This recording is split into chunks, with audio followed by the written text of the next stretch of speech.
সবাইকে এই চ্যানেলে স্বাগত। ব্রিটিশ শাসনকালে ভারতের একজন গভর্নর জেনারেল ডালহৌসি সম্পর্কে বিভিন্ন বিষয় আজকের এই ভিডিওতে আমরা বলবো। ডালহৌসি মূলত ভারতে ব্রিটিশ সাম্রাজ্যের বিস্তারের জন্য ফেমাস, তবে এর পাশাপাশি তার আরো বিভিন্ন রকম কাজের কৃতিত্ব রয়েছে। বিভিন্ন রকম কাজের জন্য তাকে মেকার অফ মডার্ন ইন্ডিয়াও বলা হয়। এবার সমস্তটা কভার করতে গেলে এই ভিডিওটা অনেক বড় হয়ে যাবে, ওই জন্যই ডালহৌসির সাম্রাজ্য বিস্তার সম্পর্কে আজকের ভিডিওতে আলোচনা করব, আর তার অন্যান্য কাজবাজ নিয়ে আমরা এর পরের ভিডিওতে গিয়ে আলোচনা করব। তো ডালহৌসির সাম্রাজ্য বিস্তার নীতি সম্পর্কে আসি। ডালহৌসি ভারতে গভর্নর জেনারেল হিসাবে আসে 1848 খ্রিস্টাব্দে। আর এই ব্রিটিশ শাসনকালে ভারতে যত গভর্নর জেনারেলরা আসে তাদের ভেতর এই ডালহৌসি ছিল সব থেকে ইয়াংগেস্ট। তার জন্ম হয় 1812 খ্রিস্টাব্দে এবং মাত্র 36 বছর বয়সে গভর্নর জেনারেল হিসাবে তিনি ভারতে আসেন। তবে ভারতে আসার আগে তিনি ব্রিটিশ পার্লামেন্টে একজন এমপি ছিলেন, আর এমপি থাকার পাশাপাশি তিনি ব্রিটেনে যে রেলওয়ে কোম্পানি, সেই রেলওয়ে কোম্পানির শীর্ষ পদের একজন ব্যক্তি ছিলেন। ডালহৌসি সাম্রাজ্যবাদে বিশ্বাসী ছিল।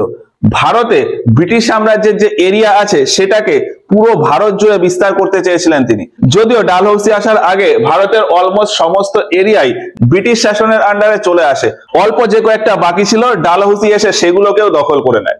ভারতে এই ব্রিটিশ সাম্রাজ্যের বিস্তারের জন্য ডালহৌসি মূলত তিনটে নীতি গ্রহণ করে: সত্ত্ব বিলোপ নীতি বা ডক্ট্রিন অফ ল্যাপস, কুশাসনের আরোপ লাগানো, আর যুদ্ধ নীতি।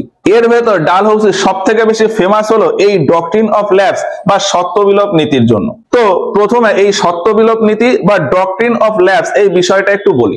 ইংরেজিতে ডক্ট্রিন শব্দের অর্থ হলো পলিসি, আর ল্যাপস শব্দের অর্থ হলো খালি হয়ে যাওয়া বা বাতিল হয়ে যাওয়া। ডালহৌসি ভারতে আসার আগেই দেখেছিল যে ভারতে এরকম প্রচুর জায়গা আছে যেখানকার রাজা বা জমিদার বা নবাবদের উত্তরাধিকারী নেই।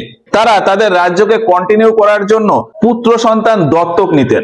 এখন ডালহৌসি ভাবেন যে সমস্ত জায়গায় উত্তরাধিকারী নেই সেই সমস্ত জায়গাগুলোকে যদি ব্রিটিশ সাম্রাজ্যের নিয়ন্ত্রণে আনা যায়, আর সেই ভেবেই তিনি এই পলিসিটা নিয়ে আসেন। যে সমস্ত জায়গায় উত্তরাধিকারী থাকবে না, অর্থাৎ খালি জায়গা, সেই সমস্ত জায়গাকে ব্রিটিশ নিয়ন্ত্রণে নিয়ে আসতে হবে। যেমনটা বললাম যে ডালহৌসি ভারতে আসার আগেই দেখেছিল যে ভারতে কেমন কি স্টেট রয়েছে।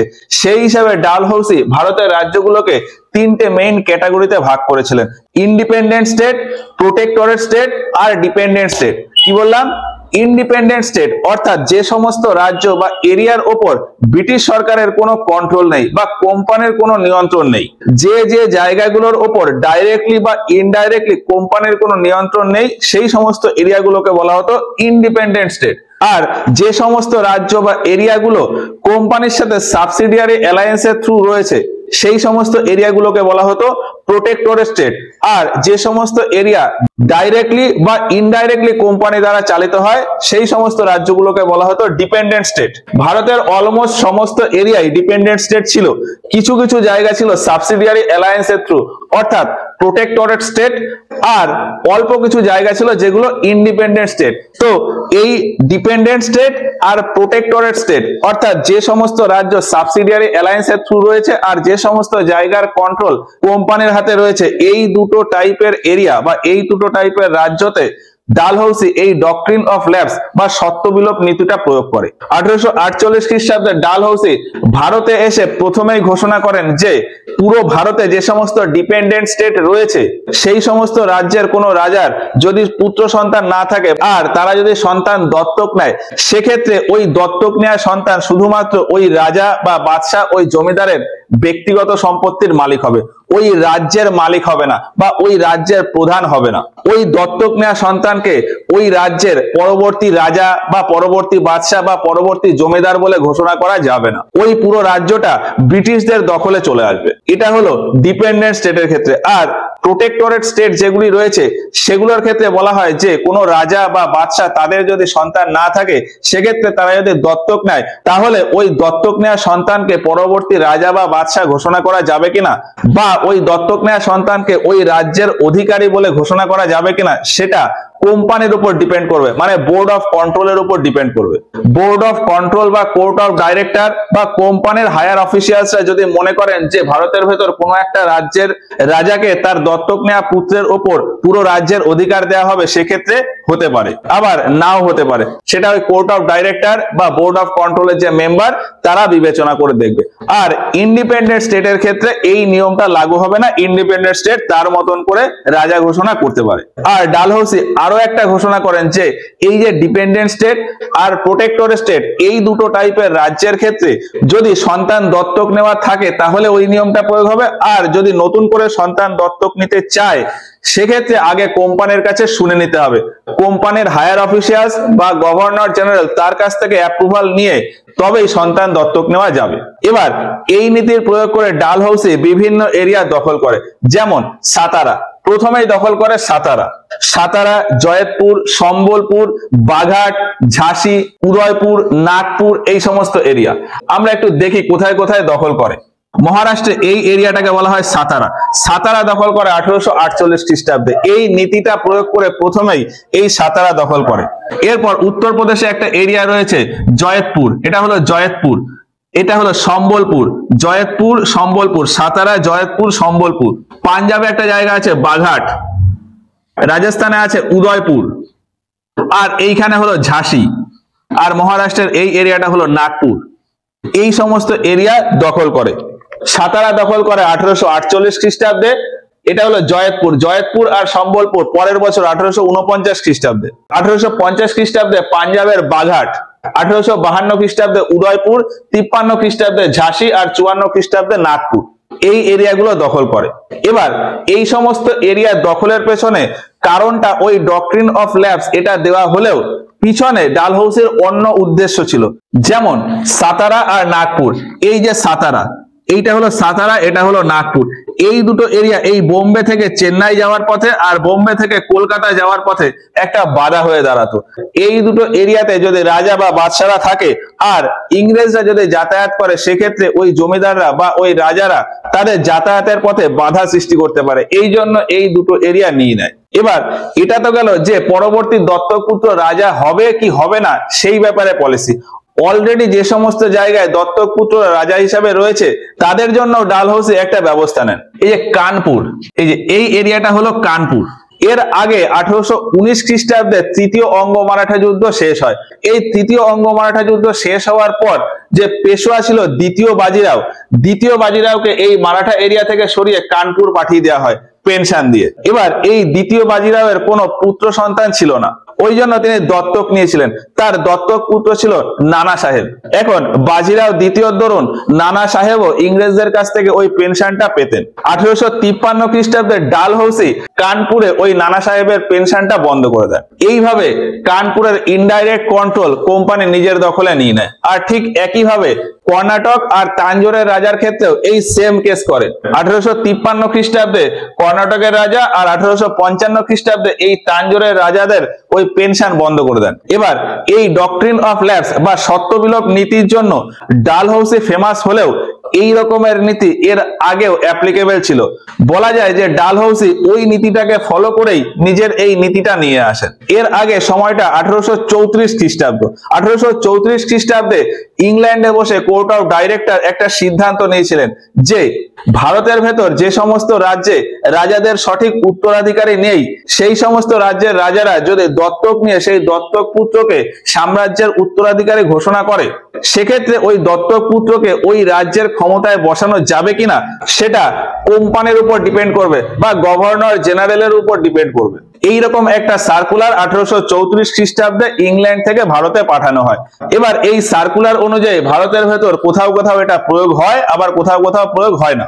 যেমন মান্ডবী, কোলাবা, জলায়ুন, সুরাট এই সমস্ত এরিয়া এই সার্কুলারটাকে প্রয়োগ করে দখল করে নেওয়া হয়। কি কি এরিয়া বললাম? মান্ডবী, এই যে গুজরাটে এইখানে হলো মান্ডবী। বর্তমানে যেখানে বোম্বে রয়েছে সেখানেই ছিল কোলাবা। বোম্বের পাশেই রয়েছে কোলাবা, মান্ডবী, কোলাবা। উত্তরপ্রদেশে এই জায়গাটাকে বলা হতো জলায়ুন, আর এইটা হলো সুরাট। মান্ডবী, কোলাবা, জলায়ুন আর সুরাট। এই চারটে এরিয়া ওই সার্কুলারটাকে প্রয়োগ করে দখল করে নেওয়া হয়। মান্ডবী দখল করা হয় 1839 খ্রিস্টাব্দে, কোলাবা আর জলায়ুন দখল হয় 1840 খ্রিস্টাব্দে, সুরাট দখল হয় 1842 খ্রিস্টাব্দে। এবার এই এরিয়াটা ছিল সিন্ধিয়া। মারাঠাদের যে 5টা প্রভিন্স ছিল তার ভেতর একটা প্রভিন্স ছিল সিন্ধিয়া বা গোয়ালিয়র। এই গোয়ালিয়রের রাজা ছিল দৌলত রাও সিন্ধিয়া। এই দৌলত রাও সিন্ধিয়ার কোনো পুত্র সন্তান না থাকায় তিনি একটি পুত্র দত্তক নিয়েছিলেন, জানকোজি রাও। 1827 খ্রিস্টাব্দে দৌলত রাও মারা যাওয়ায় এই জানকোজি রাও পরবর্তী রাজা হন। এখন এই জানকোজি রাও এরও কোনো পুত্র সন্তান ছিল না, ওই জন্য তিনিও একটি পুত্রকে দত্তক নিয়েছিলেন, জয়াজি রাও। জানকোজি রাওয়ের পুত্র ছিল জয়াজি রাও, দত্তক পুত্র। 1843 খ্রিস্টাব্দে ওই জানকোজি রাও তিনিও মারা যান, ওই জন্য হিসাব মতো তার দত্তক পুত্র জয়াজি রাও পরবর্তী রাজা হন। 1843 খ্রিস্টাব্দে জয়াজি পরবর্তী রাজা হন। এই অবস্থায় কোম্পানি চাইলে এই গোয়ালিয়র এরিয়া ব্রিটেনের ওই সার্কুলার অনুযায়ী দখল করে নিতে পারত, কিন্তু কোম্পানি তা করেনি। যদিও এর অল্প কয়েকদিন পরই কোম্পানি এই গোয়ালিয়র এরিয়ার সাথে একটা যুদ্ধ ঘোষণা করে। 1843 খ্রিস্টাব্দে ভারতের গভর্নর জেনারেল ছিল এলেন ব্রো। এলেন ব্রো এই গোয়ালিয়র এরিয়ার সাথে যুদ্ধ ঘোষণা করে এবং একটা যুদ্ধ হয়, গোয়ালিয়র ওয়ার। এই যুদ্ধে এই জয়াজি রাও হেরে যায় এবং তখন এই গোয়ালিয়র এরিয়া ইংরেজদের দখলে চলে আসে। এবার এখানে দেখলাম যে ব্রিটেনের ওই সার্কুলার অনুযায়ী এখানে 4টে এরিয়া দখল হয়েছে, কিন্তু একজন ইতিহাসবিদ জন সুলিভান তিনি একটি রিপোর্ট প্রকাশ করেছিলেন এবং সেই রিপোর্ট অনুযায়ী 1848 খ্রিস্টাব্দ পর্যন্ত ভারতে প্রায় 15টা মতো রাজ্য ওইভাবে দখল করা হয়েছিল। তো এই হচ্ছে ডক্ট্রিন অফ ল্যাপস বা সত্য বিলোপ নীতি প্রয়োগ করে ডালহৌসির রাজ্য জয়। এর পাশাপাশি তিনি কুশাসনের আরোপ লাগিয়েও রাজ্য জয় করেছিলেন। ডালহৌসি মনে করতেন যে ভারতীয় রাজাদের শাসন ব্যবস্থার তুলনায় ইংরেজদের শাসন ব্যবস্থা বা ব্রিটিশ অ্যাডমিনিস্ট্রেশন অনেক বেশি ভালো এবং অনেক বেশি উন্নত, আর দেশীয় রাজাদের তিনি অযোগ্য এবং দুর্নীতিগ্রস্ত বলে মনে করতেন। ওই জন্যই ডালহৌসি সুযোগ খুঁজতে থাকে যে ভারতের ভেতর কোন এরিয়াতে শাসনে একটু গাফিলতি রয়েছে, আর এই খুঁজতে খুঁজতে তিনি অবধ এরিয়াটাকে পেয়ে যান। অবধ এরিয়ার উপর তিনি কুশাসনের আরোপ বা ম্যাল অ্যাডমিনিস্ট্রেশনের আরোপ লাগান। এই এরিয়াটাকে বলা হতো অবধ। ডালহৌসি ডাইরেক্টলি বা ইনডাইরেক্টলি অবধের জনগণের ভেতর একটা কনসেপ্ট ঢুকিয়ে দেন যে তাদের রাজা অর্থাৎ ওয়াজিদ আলী শাহ তিনি ঠিকঠাক মতন শাসন করতে পারছেন না, আর বেশিরভাগ লোকের কাছ থেকে এই অভিযোগটা নিয়ে তিনি একটা ব্যবস্থা নেন এবং ওই অভিযোগে তিনি অবধ এরিয়াটাকে দখল করে নেন। যদিও অবধ ইনডাইরেক্টলি কোম্পানির আন্ডারে ছিল, কারণ এর আগে 1765 খ্রিস্টাব্দে যখন এলাহাবাদের সন্ধি হয়, সেই এলাহাবাদের সন্ধির ভিত্তিতে এই অবধ কোম্পানির রিং ফেন্স পলিসির আন্ডারে চলে আসে। তারপর 1801 খ্রিস্টাব্দে গিয়ে অবধ সাবসিডিয়ারি অ্যালায়েন্স বা অধীনতামূলক মিত্রতা নীতি এটাকে অ্যাকসেপ্ট করে নেয়। ওই জন্যই বলা যায় যে অবধ কোম্পানির আন্ডারেই ছিল, কিন্তু তারপরেও ডালহৌসি এই অবধ এরিয়াটাকে পুরোপুরি দখলে নিয়ে নেয়। কারণ ডালহৌসির একটু ভয় ছিল যে এই অবধ এরিয়ার যে রাজা রয়েছে তিনি বেঁকে না বসেন। এই সময় ইউরোপে চলছিল ইন্ডাস্ট্রিয়ালাইজেশন, আর সেই র্যাপিড ইন্ডাস্ট্রিয়ালাইজেশন বা দ্রুত শিল্পকরণের জন্য টেক্সটাইল ইন্ডাস্ট্রির ডিমান্ড খুব বেড়ে যায়। এখন এই টেক্সটাইল ইন্ডাস্ট্রির জন্য যে মেইন কাঁচামাল অর্থাৎ তুলো, সেই তুলোর বেশিরভাগটাই অবধ এরিয়া থেকে যেত। ফলে ওই অবধের নবাব যাতে বেঁকে না বসে বা অবধ যাতে হাতছাড়া না হয়ে যায়, ওই জন্যই ডালহৌসি এই অবধটাকে পুরোপুরি দখল করে নেয়। এবার এই কুশাসনের পাশাপাশি যুদ্ধের মাধ্যমেও তিনি 2-3টে রাজ্য দখল করেন, যেমন পাঞ্জাব এরিয়া। দ্বিতীয় অঙ্গশিক যুদ্ধ হয় 1848 থেকে 49 খ্রিস্টাব্দ। দ্বিতীয় অঙ্গশিক যুদ্ধের মাধ্যমে ওই পাঞ্জাব এরিয়াটা কোম্পানি তার নিজের দখলে নিয়ে নেয়। আর এরপর 1852 খ্রিস্টাব্দে গিয়ে এই মায়ানমার এরিয়াতে হয় Anglo Burma war, second Anglo Burma war. এই সেকেন্ড অ্যাংলো বার্মা ওয়ারের পিছনে একটা কারণ ছিল যে এর আগে একবার বার্মা ওয়ার হয়েছিল, 1824 থেকে 26 খ্রিস্টাব্দ পর্যন্ত ফার্স্ট অ্যাংলো বার্মা ওয়ার হয়। সেই যুদ্ধে মায়ানমারের বেশিরভাগ এরিয়া দখল হয়ে গেলেও সাউথ বার্মা মানে এই নিচের এই এরিয়া আর পেগু বলে একটা জায়গা আছে, সেই এরিয়া নিয়ে বিবাদ ছিল। এখন এই এরিয়া দিয়ে যাতে পূর্ব দিকের কোনো রাজার আক্রমণ না হয়, সেই জন্যই মায়ানমারের দক্ষিণ দিক জেতার জন্য সেকেন্ড অ্যাংলো বার্মা ওয়ার হয়। আর এই দ্বিতীয় অঙ্গ বার্মা যুদ্ধে জিতে এই দক্ষিণ বার্মা আর এখানের পেগু এই দুটো এরিয়া কোম্পানি তার নিজের দখলে নিয়ে নেয়। আর ওই যে বললাম যে পাঞ্জাবে একটা যুদ্ধ হয়েছিল অঙ্গশিক যুদ্ধ। এই অঙ্গশিক যুদ্ধের পেছনে যে কারণটা ছিল সেটা হলো যে ওই পাশ থেকে রাশিয়া আর ফ্রান্সের আক্রমণকে প্রতিহত করা। এবার আরো দুটো জায়গা আছে যে জায়গা দুটো ডালহৌসি অন্য উপায় খাটিয়ে দখল করেছিল, সিকিম আর বরার। এই যে এইখানে হলো সিকিম আর এইখানে হলো বরার। সিকিম দখল করে 1850 খ্রিস্টাব্দে আর ওই বরার দখল করে 1853 খ্রিস্টাব্দে। সিকিম দখল করার জন্য ডালহৌসি দাবি করেছিল যে সিকিমের এই এরিয়াতে ইংরেজদের দুজন ডাক্তারকে সিকিমের এই রাজা বন্দি করে রাখে এবং তাদের সাথে খুবই দুর্ব্যবহার করে। এই অভিযোগে ডালহৌসি এই সিকিমের উপর আক্রমণ করে এবং এই এরিয়া নিজের দখলে নিয়ে নেয়। আর এই সিকিমের ভেতরে তখন ছিল দার্জিলিং। তবে কেউ কেউ বলে যে এই সিকিমের বিভিন্ন এরিয়া দখলের পেছনে ডালহৌসির অন্য কারণ ছিল। সিকিম বা দার্জিলিং তখনও পর্যটনের জন্য খুব বিখ্যাত ছিল। এখন এই সিকিম বা দার্জিলিং এ আসা পর্যটকদের থেকে কর তোলা বা তাদের উপর নিয়ম কানুন ফলো করানোর জন্যই বলা হয় যে ডালহৌসি এই সিকিমের উপর আক্রমণ করেছিল। আর এই যে বললাম বরার দখল করেছিল, বরার বা বেরার, ডালহৌসি এই বরার দখল করার জন্য একটা অভিযোগ আনে যে এই এরিয়ার রাজা ঠিকঠাক মতন কর দিচ্ছে না, ঠিকঠাক অর্থ দিচ্ছে না।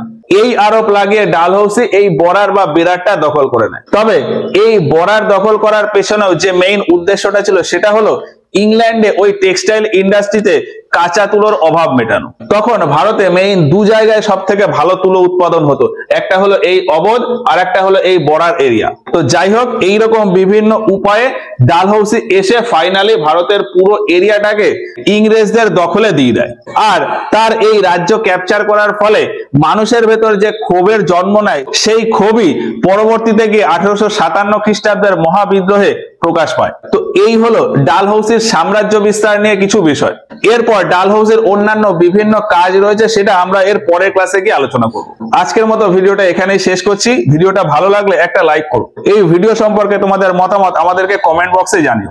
যদি কোথাও কোনো ডাউট বা কনফিউশন থাকে সেগুলো আমাদেরকে জানাতে পারো। আজকের মতো এখানেই শেষ করছি, দেখা হচ্ছে এর পরের ভিডিওতে।